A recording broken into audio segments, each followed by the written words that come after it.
Bonjour à tous. Aujourd'hui nous allons parler de Sonny's Blues. Il s'agit d'une nouvelle de James Baldwin écrite en 1957.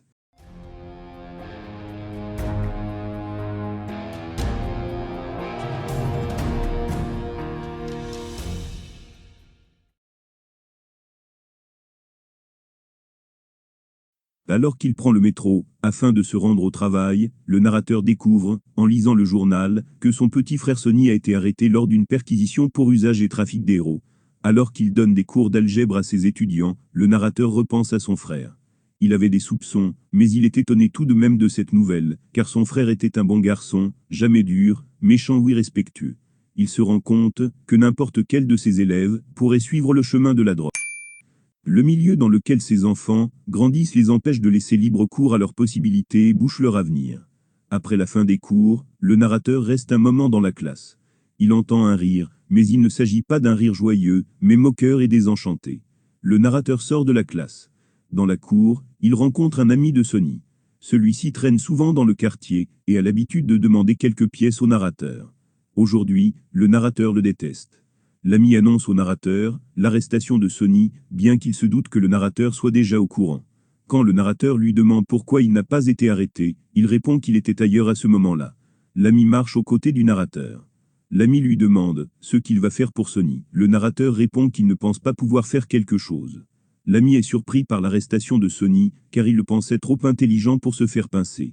Pour le railler, le narrateur lui parle de son intelligence, mais l'ami dit ne pas être intelligent, sans quoi il aurait déjà mis fin à ses jours. Le narrateur est parfois plein de compassion envers l'ami, mais quelquefois il se montre sévère envers lui. L'ami se sent coupable envers Sonny. Le narrateur regarde une barmaid danser dans un bar. Il a la sensation que cette femme est condamnée, et sera toujours en difficulté. Sonny dit n'avoir jamais rien donné à Sonny, mais il lui a dit quels effets il ressentait. Le narrateur lui demande qu'est-ce qu'il va se passer. L'ami répond que Sonny sera envoyé dans un endroit où des personnes essayeront de le guérir, et c'est tout. Le narrateur fait semblant de ne pas comprendre les mots c'est tout. Le narrateur pense que son frère se drogue, car il veut mourir. L'ami dit que personne ne veut mourir. Ils arrivent à la station de métro du narrateur. L'ami lui demande $1. Le narrateur n'écrit pas à Sonny durant un long moment. Ce n'est qu'après la mort de sa fille nommée Gracie, qu'il écrit à Sonny. Dans sa réponse, Sonny écrit qu'il était tombé dans un trou, et qu'il vient de voir le soleil. Il ne peut pas expliquer pourquoi il est tombé dans la drogue. Il est heureux que son père et sa mère soient morts, afin qu'il ne constate pas dans quel état il se trouve. Il s'en veut d'avoir fait du mal aux gens qui ont cru en lui. Il écrit que la musique n'a rien à voir avec sa descente dans la drogue. Il ne sait pas s'il va replonger ou non. Il aimerait rencontrer le narrateur quand il sera de nouveau à New York. Au sujet de Gracie, il lui est impossible de dire que la volonté du Seigneur soit faite, car la vie n'est qu'une succession de problèmes. Les deux frères gardent un contact constant. Ils se rencontrent à New York. À sa vue, le narrateur se souvient de la naissance, des premiers mots et des premiers pas de son petit frère. Sonny pense que ses neveux ne se souviennent pas de lui, mais le narrateur le contredit. Ils prennent un taxi.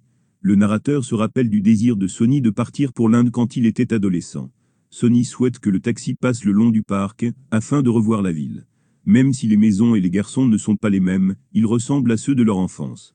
Le narrateur pense que lui-même et son frère ont échappé au piège, puisque le narrateur est devenu professeur, et que Sonny n'habite plus Harlem. En se déplaçant vers la maison, le narrateur se rend compte que son quartier est quelque peu différent de ceux de son enfance, mais que les mêmes difficultés existent. Il a le sentiment que le fait d'amener Sonny chez lui le ramène à la source du danger. Les deux enfants et Isabelle font bon accueil à Sonny. Le narrateur n'est pas à l'aise avec Sonny et est à la recherche de signes. Il se souvient que lorsque sa mère voulait déménager, le père disait qu'il n'y avait aucun endroit sûr. Le père est décédé lorsque Sonny avait 15 ans. Sonny et son père ne s'entendaient pas bien, car le père avait peur pour Sonny, et car ils se ressemblaient beaucoup. Le narrateur se souvient que la dernière fois qu'il a vu sa mère, elle lui a demandé de surveiller son frère, car il pouvait se laisser entraîner. La mère lui a indiqué que son père avait un frère. Un soir, en rentrant de soirée, le frère du père s'est fait écraser par une voiture d'hommes blancs qui ne se sont même pas arrêtés. D'après la mère, le monde n'avait pas changé depuis. Elle a dit que même si le père paraissait être un homme fort, elle l'a aidé à traverser ce monde en sécurité. Le narrateur s'est marié et est reparti à la guerre. Il a obtenu des congés pour les funérailles de sa mère. Lorsque le narrateur a demandé à Sonny ce qu'il voulait faire, il lui a répondu qu'il voulait devenir musicien. Le narrateur pensait qu'il plaisantait. Cependant, Sonny était sérieux et voulait devenir pianiste, et plus précisément musicien de jazz. Pour le narrateur, ce n'était pas un projet solide et sérieux. Le narrateur ne connaissait pas grand-chose au jazz, contrairement à son frère. Le narrateur a fait installer son frère chez Isabelle et ses parents.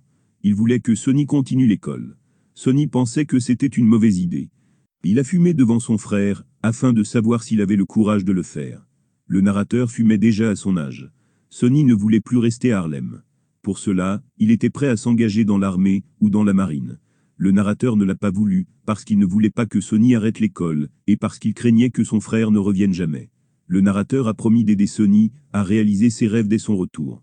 Son frère devait supporter la situation jusque-là. De mauvais cœur, Sonny lui a promis d'essayer. Le narrateur lui a rappelé qu'il y avait un piano chez Isabelle. Il recevait des nouvelles de son frère grâce à Isabelle, qui lui envoyait des lettres. Au début, Isabelle était heureuse d'entendre Sonny jouer du piano. Cependant Sonny en jouait tout le temps, ou passait des disques, ce qui a fait qu'Isabelle et sa famille en ont eu rapidement assez. La mère d'Isabelle a reçu une lettre de l'école la prévenant d'une absence de Sonny, ainsi que d'autres anciennes absences. Les précédentes lettres de l'école avaient été interceptées par Sonny. Interrogé par la mère d'Isabelle, Sonny a répondu qu'il passait son temps à Greenwich Village avec des musiciens. La mère s'est énervée contre Sonny, qui n'a plus joué de piano. Il s'est rendu compte que la famille supportait sa musique non pas pour lui, mais pour le narrateur. Sans prévenir quelqu'un, il s'est engagé dans la marine. Le narrateur a reçu une carte de Grèce de Sonny. Après son retour de la guerre, le narrateur a vu plusieurs fois Sonny, mais il y avait souvent des disputes à cause du mode de vie de Sonny. Un jour, une bagarre a eu lieu, et le narrateur n'a pas revu son frère durant plusieurs mois. Il l'a retrouvé dans une chambre du village. Le narrateur lui en a voulu, car Sonny traitait ses colocataires comme sa famille, traitement auquel le narrateur n'a pas eu le droit. Sonny a dit qu'il pouvait le considérer comme mort. En sortant de la pièce, le narrateur savait que son frère allait avoir besoin de lui. Il a appris l'emprisonnement de Sonny au printemps. À l'automne, Gracie est décédée de la polio. Le narrateur a écrit à son frère, peut-être le jour même que l'enterrement de Gracie. Un jour que le narrateur est seul dans la maison, il pense à fouiller la chambre de Sonny. En regardant par la fenêtre, le narrateur voit 3 sœurs et un frère qui sont en train de faire une collecte d'argent. Une des sœurs se met à chanter. Elle chante de manière extraordinaire. Le narrateur voit Sonny marcher dans la rue et donner de l'argent aux religieux. Sonny rentre à la maison et il propose à son frère de venir quelque part avec lui ce soir. Le narrateur accepte. Sonny dit que le chant de la nonne lui a rappelé le temps où il prenait de l'héros. Cette consommation lui donnait l'illusion d'avoir le contrôle. Sonny dit que la nonne a dû souffrir pour pouvoir chanter ainsi. D'après le narrateur, il n'y a aucun moyen pour ne pas souffrir. Sonny l'admet, mais il dit que les gens cherchent toujours un moyen d'arrêter leur souffrance. Le narrateur pense que les gens n'ont qu'à accepter leur souffrance. D'après Sonny, c'est impossible. Le narrateur lui dit qu'il ne veut pas que Sonny mette fin à ses jours, afin de ne plus souffrir. Sonny n'en a pas l'intention. Le petit frère parle de sa tempête intérieure, et de l'impossibilité de confier ses tourments à quelqu'un. C'est cela qui pousse les gens à faire n'importe quoi. Il dit avoir été dans une situation dont il ne peut parler à personne. Cet état l'a poussé à faire des choses horribles aux autres, et à lui-même. Il dit qu'il a voulu fuir Harlem, puis qu'il a réellement fui ce quartier à cause de la drogue. Quand il est revenu, rien n'avait changé. Il peut retomber à tout moment. Le soir, les 2 frères se rendent tous les 2 dans une discothèque. Le narrateur rencontre Créole, qui est un ami de Sonny. Il s'avère que pratiquement tout le monde au bar connaît Sonny. Le narrateur est entré dans le royaume de son petit frère. Sonny, Créole et d'autres musiciens s'installent dans le kiosque. Créole conduit Sonny au piano. Tandis que Créole joue du violon, le narrateur sent que Créole est en train de guider Sonny. Il se rend compte du rapport de force qui existe entre le musicien et son instrument, d'autant plus pour Sonny n'a pas joué de piano depuis 1 an. C'est lors du second morceau que le narrateur comprend que Sonny fait de nouveau partie de la famille des musiciens. Créole conduit, puis laisse Sonny faire du blues. Cette musique fait comprendre au narrateur la souffrance de son frère, mais aussi celle de sa famille. Le narrateur fait apporter des boissons au kiosque à musique. Il voit Sonny boire la boisson qu'il lui a envoyée. Dans cette nouvelle, se trouvent 3 sortes de tristesse. Il y a tout d'abord la tristesse de Sonny. Celle-ci le pousse à plonger dans la drogue. Il ne fait pas qu'en consommer, mais participe à un trafic. La source de la tristesse de Sonny nous est inconnue, Sonny lui-même ne parvient pas à la définir. Sonny est extrêmement flou quand il tente d'expliquer dans quel état il est tombé. Il utilise souvent des images, mais il n'est pas clair du tout. Sonny se sent responsable du mal qu'il a pu commettre envers les personnes qui ont cru en lui et ont de la gentillesse en son égard. Le désespoir est représenté par la profondeur et l'obscurité. L'espoir est représenté par la hauteur et par la lumière. Par exemple, dans sa lettre, Sonny dit qu'il se trouvait dans un trou très profond et qu'il vient de voir le soleil. L'opposition lumière-obscurité est présente plusieurs fois dans la nouvelle. En second lieu, il y a la tristesse du père. Celle-ci est cachée durant un long moment. Le narrateur ne l'apprend que lorsque la mère la lui révèle. La tristesse du père est due à la mort de son frère écrasé par une voiture durant une nuit. Le père montrait aux autres une image d'un homme fort, mais ceci n'est qu'une illusion. Seule sa femme sait que son mari pleurait. La force du père ne dépendait que du soutien que lui donnait sa femme. Et enfin, il y a la tristesse du narrateur. Il a perdu sa fille Gracie, qui était âgée de 2 ans.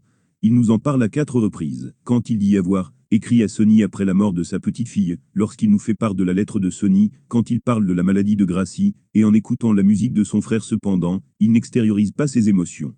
Sa femme Isabelle les extériorise lors de ses cauchemars. Baldwin met en avant le manque de perspective. Le narrateur le remarque lorsqu'il fait cours à ses élèves. Il a conscience de l'obscurité dans laquelle se trouvent ses élèves et de leur manque d'avenir. Paradoxalement, la vie les pousse à grandir trop vite, mais leurs possibilités vont être rapidement stoppées. Le rire dans la cour de récré est révélateur de ce qu'il se passe dans le quartier. Alors que les enfants devraient avoir des rires sincères, ils ont des rires moqueurs. L'ami de Sonny est un représentant de Harlem. S'il vient à l'école, No peut penser que c'est pour proposer de la drogue aux écoliers qui sont déjà désabusés. Si le narrateur ne supporte pas la présence de l'ami dans la cour de récréation, c'est car il est protecteur envers les élèves. Cela dit, en offrant de l'algèbre à ses élèves, il leur donne une solution dont ils ne pourront pas se servir à Harlem. C'est comme si un maître nageur ne proposait pas une perche ou une bouée à une personne qui est en train de se noyer, mais quelque chose qui ne pourra apporter aucune aide. Le narrateur n'est pas pareil que ses collègues professeurs. Il remarque que les professeurs traversent rapidement la cour de récréation et semblent hermétiques à leurs élèves.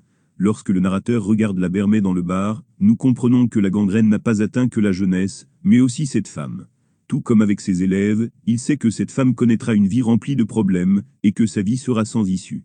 Il voit la vie de cette femme comme étant une succession de problèmes. Cette idée sera reprise par Sonny qui, dans sa lettre, ne peut pas écrire que la volonté du Seigneur soit faite, car il analyse la vie comme une succession sans fin de problèmes.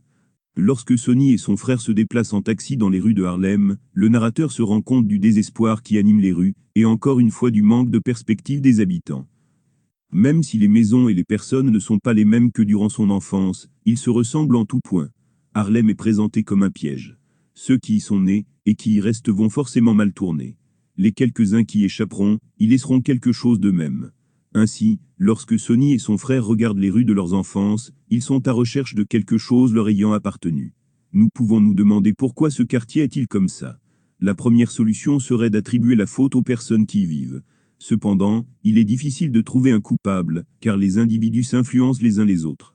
L'ami a influencé Sonny dans sa consommation de drogue, mais l'ami a dû lui-même être influencé pour commencer à en consommer. La seconde solution est d'attribuer la faute à l'habitat. Cependant, cette réponse n'est pas la solution. En effet, le narrateur habite dans un projet d'habitation. Cette construction a été montrée comme un rêve, comme un moyen d'échapper à la misère. La bâtisse possède quelques codes différents des autres maisons. Les fenêtres sont grandes, il y a de l'herbe et des haies. C'est comme si la présence de quelques végétaux allait changer les hommes. Le projet a été finalement un échec, car malgré les nouvelles constructions, les problèmes perdurent. Une troisième solution serait d'attribuer les problèmes au lieu même. Cependant, ce n'est pas vrai. Sonny a fui Harlem et pourtant, il a connu des difficultés et est tombé dans la drogue. Lorsque la mère parlait de déménager, le père disait qu'il n'y avait pas d'endroit sûr. Pour faire face à leurs problèmes, les personnes ont plusieurs solutions. Ils peuvent supporter leur tristesse. C'est le cas du narrateur. Ils peuvent se plonger dans la drogue. Selon Sonny, elle lui donnait une impression de contrôle. Ils peuvent également se suicider. L'ami de Sonny en parle. Le narrateur aura peur que Sonny se suicide. Ils peuvent se diriger vers la religion. Malgré ses malheurs, la mère continue de louer Dieu. Sonny a perdu sa foi. Il assimile la succession de malheurs comme une absence de Dieu. Ils peuvent se diriger vers l'art. Sonny veut consacrer sa vie à la musique. Il le dit à son frère après la mort de sa mère. Il ne fait que jouer de la musique ou écouter des disques lorsqu'il est chez Isabelle. Il sèche l'école afin de jouer de la musique à Greenwich Village. Le narrateur retrouve son frère au village, ce qui signifie qu'il vit de musique. Lors de la scène finale, Sonny se remet à la musique. Le narrateur ne fait pas partie de l'univers de la musique et c'est aussi le cas d'Isabelle et de sa famille. Ils sont étrangers à la musique et ne sont pas capables de la comprendre. La famille d'Isabelle supporte la musique, mais ne supporte pas que Sonny loupe ses cours. Lorsque Sonny dit à son frère qu'il veut faire de la musique, le frère ne prend pas ce projet au sérieux, et il pousse son frère vers des projets qui ne l'intéressent pas, tels que vivre chez Isabelle, et de continuer l'école. Le narrateur ne connaît pas ou peu la musique jazz, car il ne connaît pas Charlie Parker. Leur vision différente de la musique amène entre les deux frères des frictions. Le refus du narrateur vis-à-vis du projet de Sonny est basé sur des a priori. Le narrateur aura une autre idée simpliste en associant la musique au fait que son frère se drogue. Le but du narrateur est que Sonny fasse une activité qui peut lui rapporter de l'argent et lui permettre de vivre. Malheureusement, Sonny ne peut pas le supporter. Le narrateur peut supporter une telle situation, car il est assez solide pour se sacrifier pour les autres. Cette nouvelle en est l'exemple même, puisque le narrateur raconte une histoire qui n'est pas la sienne, mais celle de son frère. Le titre de la nouvelle ne comporte pas son nom, qui n'existe d'ailleurs pas dans la nouvelle, mais le prénom de son frère. Le narrateur est une figure forte, tout comme sa mère. Cependant, son frère n'est pas constitué de la même manière que lui. Il comporte de la sensibilité qui peut se transformer en faiblesse. Sa sensibilité lui permet de comprendre, de voir un sens dans la musique que les autres ne peuvent pas voir, et de faire passer ses émotions à l'intérieur de la musique. Comme un écrivain écrit un livre, pour faire s'échapper une partie de lui-même, Sonny fait de même avec la musique. Le blues de Sonny correspond à la musique de Sonny, mais également à son humeur. Lui qui se plaignait de n'avoir eu personne pour écouter ses problèmes, il parvient à faire passer un message, avec sa musique à la fin de l'histoire. La musique joue, comme une externalisation des sentiments et des sensations. Sonny ne parvient qu'avec difficulté à raconter ses sentiments, qui ne sont pas toujours clairs. Pour Sonny, la musique est bien plus claire que les mots. Les deux frères ne peuvent pas se comprendre. Tout est indiqué au moment où les deux frères parlent de la douleur. D'après le narrateur, la douleur est inévitable, et il faut que les gens apprennent à l'accepter. Pour Sonny, les gens chercheront toujours à échapper à la tristesse, ce que ne comprend pas le narrateur. Le narrateur n'a qu'une seule vision, la sienne qu'il estime être la meilleure, et que les autres devraient développer. Le narrateur est même plus compliqué que cela, car il ne veut pas les autres fassent ce qu'il fait. Par exemple, il reproche à son frère de fumer alors qu'il fumait au même âge, et il reproche à Sonny de vouloir partir à la guerre, alors que lui-même part à la guerre. Sonny a une vision bien plus ouverte, et est capable de se mettre à la place d'autrui, et de les comprendre.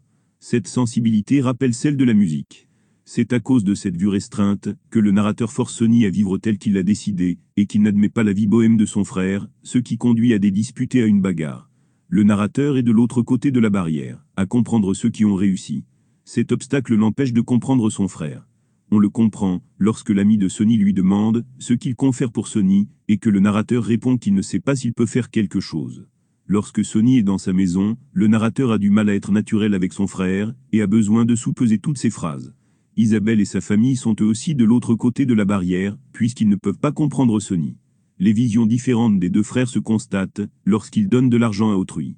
Le narrateur donne 5 $, car il n'a pas de billet d'1 $. Afin d'avoir de l'argent, l'ami est obligé d'inventer des histoires, comme s'il avait besoin d'une bonne raison, afin de recevoir de l'argent du narrateur. À l'opposé, Sonny donne de l'argent à la nonne quand elle le demande. Il le lui donne, car il est touché par le chant. Il est peu probable qu'il ait donné, car il a la foi. Personne dans la famille de Sonny ne ressemble à Sonny. Le narrateur cherche à faire avec sa douleur. La mère est une figure forte, qui sert de soutien à son mari. Son père dissimule sa douleur, et ne la montre qu'à sa femme. Les personnes qui comprennent le mieux Sonny se trouvent être des personnes qui partagent quelque chose avec lui. C'est le cas de l'ami de Sonny, qui consomme de la drogue.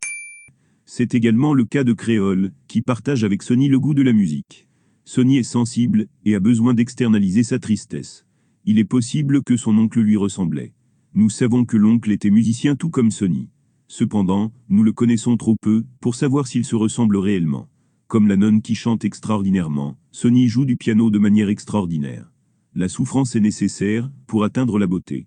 La souffrance n'est plus considérée comme un mal, mais est devenue créative. En transformant sa souffrance en art, il ne montre pas seulement sa souffrance, mais aussi celle des autres. C'est pourquoi, lorsque le narrateur entend la musique de son frère, il repense à la souffrance de sa famille. Ceci nous fait prendre conscience que le narrateur a eu tort de vouloir dévier le destin de Sonny. L'histoire n'est pas tant l'histoire d'une chute et d'un relèvement, mais plutôt l'évolution de la compréhension du narrateur envers Sonny. Au début, le narrateur se trouve très loin de son frère. Il ne l'a pas vu depuis 1 an, et apprend la nouvelle, non pas de vive voix, dans un journal dans le métro, c'est-à-dire sous la terre. À la fin de l'histoire, le narrateur comprend son frère, et assiste à un concert. Sonny est alors en position surélevée et légèrement éclairée. Then they all gathered around Sunny and Sunny played. Every now and again one of them seemed to say, "Amen." Sunny's fingers filled the air with life, his life. But that life contained so many others. And Sunny went all the way back. He really began with a spare, flat statement of the opening phrase of the song. Then he began to make it his. It was very beautiful because it wasn't hurried. And it was no longer a lament. I seemed to hear with what burning he had made it his. And what burning we had yet to make it ours. How we could cease lamenting. Freedom lurked around us, and I understood, at last, that he could help us to be free if we would listen. That he would never be free until we did. Yet, there was no battle in his face now. I heard what he had gone through. And would continue to go through until he came to rest in earth. He had made it his. That long line, of which we knew only Mama and Daddy. And he was giving it back. As everything must be given back. So that, passing through death, it can live forever. I saw my mother's face again, and felt, for the first time, how the stones of the road she had walked on must have bruised her feet. I saw the moonlit road where my father's brother died, and it brought something else back to me and carried me past it. I saw my little girl again, and felt Isabel's tears again, and I felt my own tears begin to rise. And I was yet aware that this was only a moment, that the world waited outside, as hungry as a tiger, and that trouble stretched above us, longer than the sky. Then it was over. Creole and Sunny let out their breath, both soaking wet and grinning. There was a lot of applause, and some of it was real. In the dark, the girl came by and I asked her to take drinks to the bandstand. There was a long pause while they talked up there in the indigo lights, and after a while I saw the girl put a scotch and milk on top of the piano for Sunny. He didn't seem to notice it, but just before they started playing again, he sipped from it and looked toward me and nodded. Then he put it back on top of the piano for me. Then, as they began to play again, it glowed and shook above my brother's head, like the very cup of trembling.